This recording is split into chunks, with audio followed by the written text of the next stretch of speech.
Howdy, my brother knights. I'm Bishop Michael Siss, the Bishop of San Angelo, Texas. I'm the new state chaplain in the Knights of Columbus in Texas, and I'd like to share with you a few words as I get started in this new role. The first thing I'd like to share with you is that I know that Knights of Columbus are men of action. You get things done. I've been a priest many years, and I've known in my life as a pastor and now in my work as a bishop that when I need something done, I can count on the Knights to do that. But always keep in mind, in your life as a Knight of Columbus, while it's really important to have goals and to focus on success and accomplishments and results, at the same time, we need to think about how we get there to those goals. Because just as important as the goals we pursue in the Knights is the way we treat people in getting to those goals.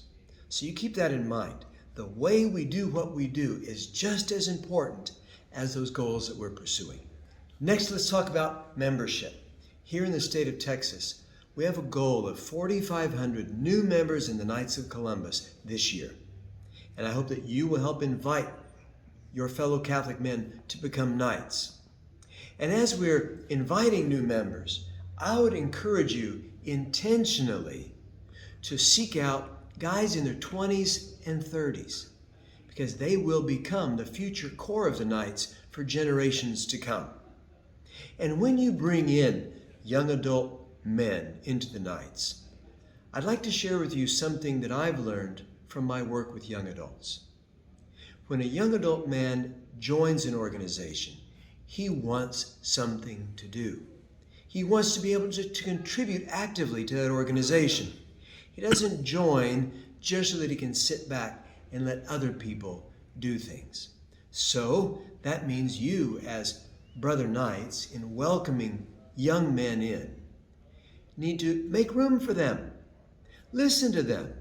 Learn about their gifts and their talents and brainstorm as how they can put their particular gifts and talents to use to further the mission of the Knights. So, we're looking for new members. If we're not growing, we're dying. And I particularly hope that you will do your part in reaching out to guys in their 20s and 30s who need to find a place in the church. The next thing I'd like to talk about is emergency response.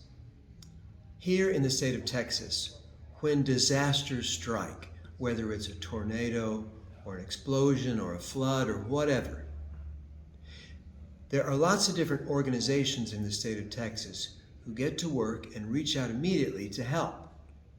Some of our other Christian churches in Texas do an awesome job of being ready and equipped and organized so that when emergencies happen, they jump right in and they're on the spot, ready to go.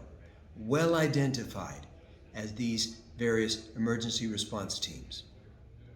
What I'm asking you to do as Brother Knights is to get involved in the emergency response networks where you live as Knights and be ready to jump in there and show an active Catholic presence in situations of dire human emergency and need.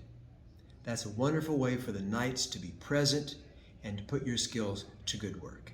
Another thing I'd like to share with you in this initial address as your state chaplain has to do with being a man of God.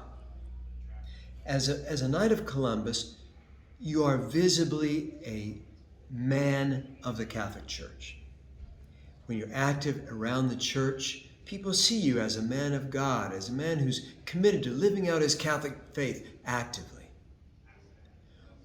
What I'm encouraging you to do is to not only be a man of God at church, but also be a man of God at home.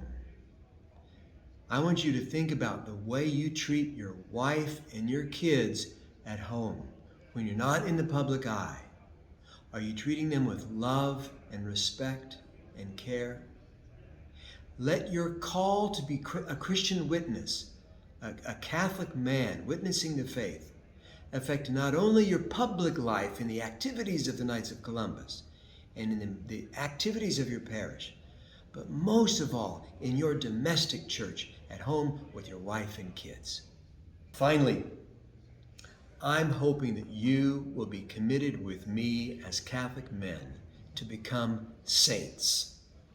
Let me tell you something that we heard recently from a woman from Ukraine. She lost her home and many of her family members in Ukraine, and they fled to Poland. Then eventually the Knights of Columbus helped her and her family that survived. As they left Ukraine and went into Poland, they got help as refugees, and now they're living in the United States, in Pennsylvania, as new refugees in our country. And all along their path as refugees, they've been helped by brother Knights of Columbus.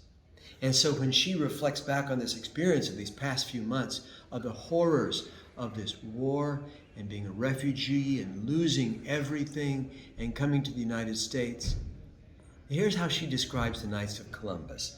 They're good men at work doing godly things. Isn't that a wonderful way to be understood by somebody who was helped in their time of need? Good men at work doing godly things. So you take that expression from that Ukrainian woman who is now living as a refugee in our country, and let it inspire you to be a saint here in Texas in this year. I will try to serve you faithfully and effectively as your state chaplain, and I hope you will do your part too, to be active, faithful, effective members of the Knights of Columbus. I will pray for you, and you pray for me. Vivat Jesus!